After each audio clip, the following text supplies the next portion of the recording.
बाबू का class 10th के लिए ऑर्गेनिक केमिस्ट्री में ही एक इंपॉर्टेंट रिएक्शन पिछले 2-3 साल से एग्जामिनर का न्यू चलन चला है। पेपर में पहले क्वेश्चन पूछता था फलाना का डेफिनेशन लिखिए, एग्जांपल लिखिए, एक्स वाई जेड, जो भी एक्स वाई जेड आता था।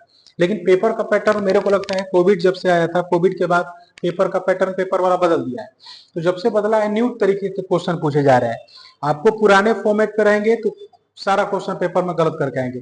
जब न्यू सिलेबस चेंज हुआ है, न्यू तरीके से क्वेश्चन पूछ रहा है, तो वो चीज भी आपको आनी चाहिए। ठीक है, एकदम तसल्ली से आपको प्यार से समझा रहे हैं।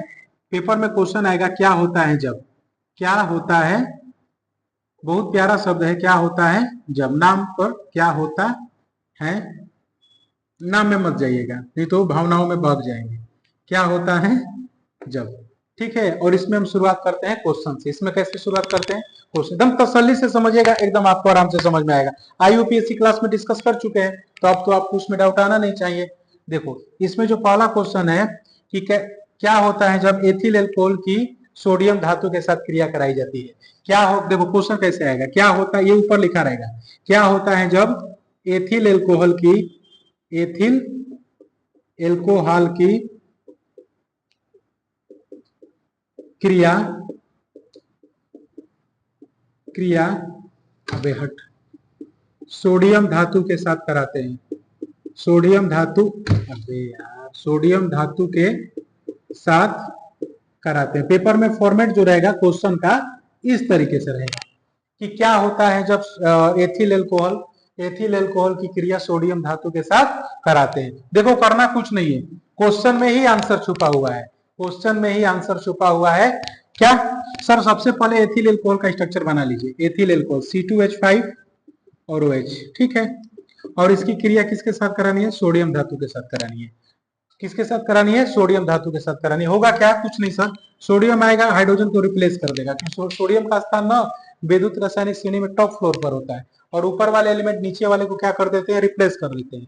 तो होगा क्या, ये C2H5 एजिटिक रहेगा, और ये ऑक्सीजन ऐसे रहेगा, और यहाँ क्या आ गया, सोडियम आ गया, और बाहर कभी H नहीं निकलता है, H2 गैस निकलेगा, हाइड्रोजन गैस बाहर निकलेगा। बस इसको बैलेंस करने के लिए यहाँ 2 लगा लीजिए, और इसको बैलेंस करने के लिए यहाँ दो लगा लीजिए। आपका सीक्वेंस क्या हो गया है, पूरा हो गया है। तो क्या होता है जब एथिल एल्कोहल की क्रिया सोडियम धातु से कराते हैं, सोडियम हाइड्रोजन को रिप्लेस कर देगा, और हाइड्रोजन की जगह सोडियम खुद आ जाएगा। तो इसका इस तरीके, अब इसका नाम क्या है, देखो बेटा, इतने का नाम है एथोक्साइड। क्या नाम है, एथोक्साइड। अगर 1 कार्बन होता तो मेथोक्साइड, 3 कार्बन होता तो प्रोपेन ऑक्साइड। तो इसका नाम क्या है, सोडियम।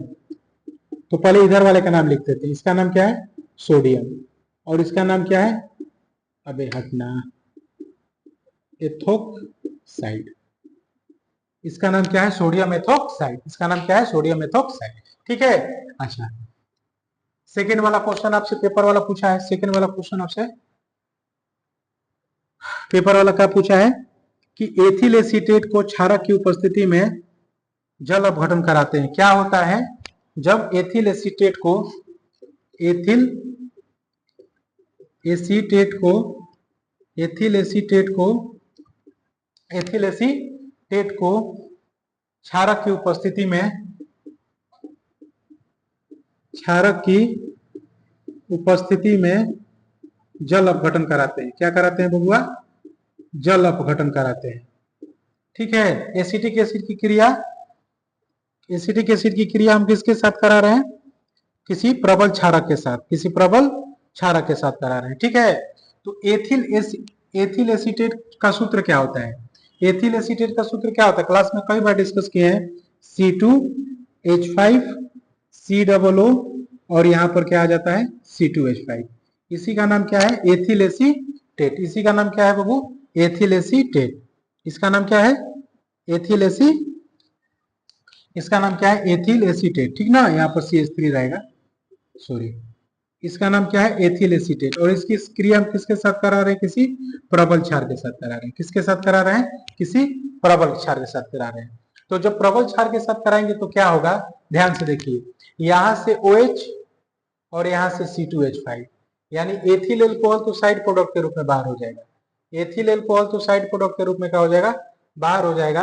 और CH3COO के साथ सोडियम आकर क्या हो जाएगा, जुड़ जाएगा, यानी CH3 और COO और यहाँ पर क्या हो जाएगा Na।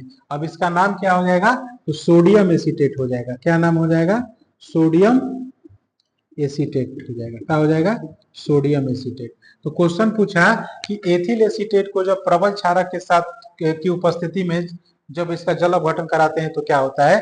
तो मैंने सबसे पहले एथिल एसीटेट लिखा, फिर NaOH लिखा, OH और C2H5 एथिल एल्कोहल बन गया, और CH3COO के साथ कौन आ गया, Na आ गया। मतलब सोडियम एसीटेट हमको क्या हो गया बबुआ, प्राप्त हो गया। इस तरीके से रिएक्शन आपको समझ में आना चाहिए। ठीक है, चलिए अगला वाला क्वेश्चन है, क्या होता है एथिल एल्कोहल को, क्या होता है, पेपर का फॉर्मेट किस तरीके से रहेगा कि क्या होता है जब एथिल एल्कोहल को सांद्र H2SO4 के साथ, एथिल एल्कोहल को आप लिख लीजिएगा, एथिल एल्कोहल को सांद्र H2SO4 की उपस्थिति में गर्म किया जाता है। टेम्परेचर यहाँ पर लिया गया है 160 से 170 डिग्री सेल्सियस, 160 से 170 डिग्री सेल्सियस तक इसको क्या किया गया है, लिया गया है। तो जब एथिल एल्कोहल को सांद्र सल्फ्यूरिक अम्ल के साथ 160 से 170 डिग्री सेल्सियस पर क्या किया जाता है, गर्म किया जाता है, तो क्या होता है, क्या प्राप्त होता है। ठीक है, तो जब एथिल एल्कोहल को सांद्र H2SO4 के साथ 160 से 170 डिग्री सेल्सियस पर गर्म किया जाएगा तो ध्यान से देखिए क्या होगा। इसको आप इस तरीके से भी लिख सकते हैं, CH3 CH2 एंड OH, और ये सेम प्रोसेस रहेगा। होगा क्या, यहां से ध्यान से देखिए, यहां से हाइड्रोजन, यहां से OH और यहां से H, एक H यहां से और OH यहां से, यानी इसमें से बाहर क्या निकल जाएगा, जल। यहां से बाहर क्या निकल जाएगा, जल। ठीक है, एक H यहां से और एक OH यहां से, तो यहाँ क्या हो गया CH2 और यहाँ क्या हो गया CH2। चूंकि कार्बन कितना बंध बनाता है, 4, तो यहाँ देखिए एक इसके साथ और 2 हाइड्रोजन के साथ 3, 2 इसके साथ, 1 इसके साथ 3। तो इसकी संयोजकता पूरी करने के लिए बीच में हम क्या लगा देंगे, डबल बॉन्ड लगा देंगे, ताकि कार्बन की बैलेंसिंग क्या हो जाए, बराबर हो जाए। तो हम जब एथिल एल्कोहल को सांद्र H2SO4 के साथ 160 से 170 डिग्री सेल्सियस के पर जब गर्म करते हैं तो हमको क्या प्राप्त होता है, एथीन प्राप्त होता है। क्या प्राप्त होता है बाबू, एथीन प्राप्त होता है, क्योंकि यहाँ से H और यहाँ से OH यानी बाहर क्या निकल जाता है, जल। और जैसे ही जल बाहर निकल जाएगा हमको कौन सा प्रोडक्ट मिल जाएगा, एथीन मिल जाएगा। क्या मिल जाएगा दोस्त, एथीन मिल जाएगा। ठीक है, अगला वाला क्वेश्चन है, अगला वाला आप इसको नोट करते रहिए। एसिटिक अम्ल की क्रिया, एसिटिक अम्ल की क्रिया सांद्र सल्फ्यूरिक अम्ल की उपस्थिति में क्या होता है जब एसिटिक अम्ल की क्रिया, एसिटिक अम्ल की क्रिया किसके साथ कराते हैं बाबू, एसिटिक अम्ल की क्रिया सांद्र सल्फ्यूरिक अम्ल की उपस्थिति में एथिल एल्कोहल के साथ कराते हैं, एथिल एल्कोहल के साथ कराते हैं सांद्र सल्फ्यूरिक अम्ल की उपस्थिति में। मान लीजिए क्वेश्चन है, ठीक है, कि एसिटिक अम्ल की क्रिया जो है, एसिटिक अम्ल की क्रिया, एसिटिक एसिड की क्रिया हम जो है वो किसके साथ करा रहे हैं, एथिल एल्कोहल के साथ करा रहे हैं। किसकी उपस्थिति में, सांद्र सल्फ्यूरिक अम्ल की उपस्थिति में। किसकी उपस्थिति में करा रहे हैं, सांद्र सल्फ्यूरिक अम्ल की उपस्थिति में करा रहे हैं। तो देखिए इसमें क्या होगा, यहाँ से देखिए, यहाँ से देखिए तो ध्यान से, यहाँ से OH और यहाँ से H, क्या निकल जाएगा, हाइड्रोजन बाहर निकल जाएगा। क्या बाहर, अरे सॉरी, क्या बाहर निकल जाएगा, जल बाहर निकल जाएगा। क्या बाहर निकल जाएगा, जल बाहर निकल जाएगा। और C2H5 जहां से हाइड्रोजन हटा है ना, जहां से हाइड्रोजन हटा है वहां पर C2H5 को आकर का हो जाएगा, जुड़ जाएगा, यानी CH3COO और यहाँ पर क्या हो गया, C2H5। माइनस के साथ यहाँ H2 को लिख सकते हैं, जब यहाँ लिखेंगे तो प्लस के साथ, यहाँ लिखिए चाहे वहां लिखिए, उससे कोई अंतर नहीं है। इसका नाम क्या हो जाएगा, एथिल एसीटेट। इसका नाम क्या हो जाएगा, एथिल एसीटेट हो जाएगा। क्या हो जाएगा बाबू, एथिल एसीटेट हो जाएगा। क्या नाम हो जाएगा, एथिल एसीटेट हो जाएगा। बात समझ में आ रही है ना, इसका नाम क्या हो जाएगा, एथिल एसीटेट हो जाएगा। ठीक ना, क्या हो जाएगा, एथिल एसीटेट हो जाएगा। अगला वाला क्वेश्चन है, एथेनॉल से, एथेनॉल का क्या होता है जब, एथेनॉल का क्या होता है जब, एथेनॉल का क्या होता है जब, एथेनॉल का क्या होता है जब एथेनॉल की क्रिया, एथेनॉल का ऑक्सीडेशन कराते हैं, ऑक्सीकरण कराने पर ऑक्सीकरण कराते हैं। तो बेटा देखो एथेनॉल का पहले सूत्र लिखो, क्या होता है? तो CH3 CH2 एंड OH, यही होता है ना। इसका क्या कराना है? ऑक्सीडेशन कराना है। इसका क्या कराना है? ऑक्सीडेशन कराना है। कोई प्रबल अक्सीकारक ले लीजिए, KMnO4 बेस्ट अक्सीकारक है, इसमें कोई दिक्कत नहीं है। ये क्या है? बेस्ट अक्सीकारक। तो किसी अक्सीकारक के साथ इसका जब क्रिया कराएंगे, तो जब भी एथेनॉल की क्रिया, एथेनॉल का ऑक्सीडेशन कराएंगे ना, तो आपको क्या मिलेगा? तो एसिटिक एसिड मिलेगा। क्या मिलेगा? एसिटिक एसिड मिलेगा। और बाहर क्या निकल जाएगा? जल बाहर निकल जाएगा। क्या बाहर निकल जाएगा? जल बाहर निकल जाएगा। क्या बाहर निकल जाएगा बाबू? जल बाहर निकल जाएगा। ठीक है, क्या बाहर निकल जाएगा? जल बाहर निकल जाएगा। ठीक। अगला वाला क्वेश्चन है, पेपर में कई बार पूछा है कि मेथेन के दहन से प्राप्त होता है। मेथेन के दहन से, मेथेन के दहन से प्राप्त होता है। मेथेन के दहन से प्राप्त होता है। तो मेथेन का पहले सूत्र लिखिए CH4, और इसका क्या करा दीजिए? दहन करा दीजिए। तो बेटा जब भी मेथेन को दहन कराओगे ना, तो कार्बन डाइऑक्साइड और क्या बाहर निकलेगा? जल। इसको हमेशा आप ध्यान रखिएगा, इंपॉर्टेंट है, पेपर में कई बार पूछा गया है कि मेथेन के दहन कराने पर हमको क्या मिलता है? कार्बन डाइऑक्साइड मिलता है और क्या मिलता है? जल मिलता है। कार्बन डाइऑक्साइड मिलता है और क्या मिलता है?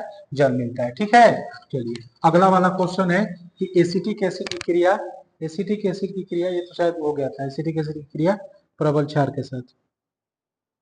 ठीक है, चलिए एक और करा देते हैं, एथेनोइक अम्ल की क्रिया। एथेनोइक अम्ल की क्रिया, एथेनोइक अम्ल की क्रिया सोडियम बाइकार्बोनेट के साथ, सोडियम बाइकार्बोनेट के साथ, सोडियम बाइकार्बोनेट के साथ। देखिएगा ध्यान से, एथेनोइक अम्ल का सूत्र क्या होता है? तो सर CH3COOH। ठीक है, और इसकी क्रिया किसके साथ करानी है? सोडियम बाइकार्बोनेट के साथ। सूत्र क्या होता है? NaHCO3, NaHCO3। अब आप अपना दिमाग लगाइए कैसे क्या होगा। अब आप अपना दिमाग लगाइए कैसे क्या होगा। तो ध्यान से देखेंगे, तो सोडियम आएगा, हाइड्रोजन को रिप्लेस कर देगा, इसके स्थान ले लेगा। तो CH3 और COO, और यहाँ पर क्या आ गया? सोडियम आ गया प्लस। अब ध्यान से देखिए, यहाँ का एक हाइड्रोजन और यहाँ का एक हाइड्रोजन, दो हाइड्रोजन और एक ऑक्सीजन, ये यानी क्या बन गया? दो हाइड्रोजन और एक ऑक्सीजन, क्या बन गया? जल। एक हाइड्रोजन यहाँ का, एक हाइड्रोजन यहाँ का, दो हाइड्रोजन और एक ऑक्सीजन यहाँ का, जल बाहर निकल गया। और यहाँ कार्बन बचा, दो ऑक्सीजन बचा, क्योंकि एक ऑक्सीजन जल में चला गया। यहाँ क्या हो गया? CO2, यानी सोडियम एसीटेट मिला। एक क्या मिला? सोडियम एसीटेट मिला, सोडियम एसीटेट मिला, कार्बन डाइऑक्साइड मिला, और क्या मिला? जल मिला। तो मेन प्रोडक्ट हमको क्या मिला है? सोडियम एसीटेट मिला है। मेन प्रोडक्ट हमको क्या मिला है?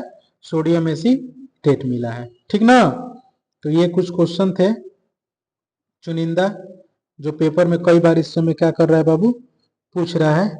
आपको इसको क्या करना है? ध्यान रखना है, ताकि पेपर में इनकेस अगर क्वेश्चन ये आ जाए तो आपको क्या रखना है? हमेशा ध्यान रखना है। ठीक ना। अच्छा, एक और क्वेश्चन पूछ रहा है कि प्लास्टर ऑफ पेरिस को POP को गर्म करने पर क्या मिलता है? प्लास्टर ऑफ पेरिस POP को जब गर्म करेंगे तो क्या मिलेगा? तो प्लास्टर ऑफ पेरिस का सूत्र क्या होता है? CaSO4 into half H2O, CaSO4 into half H2O।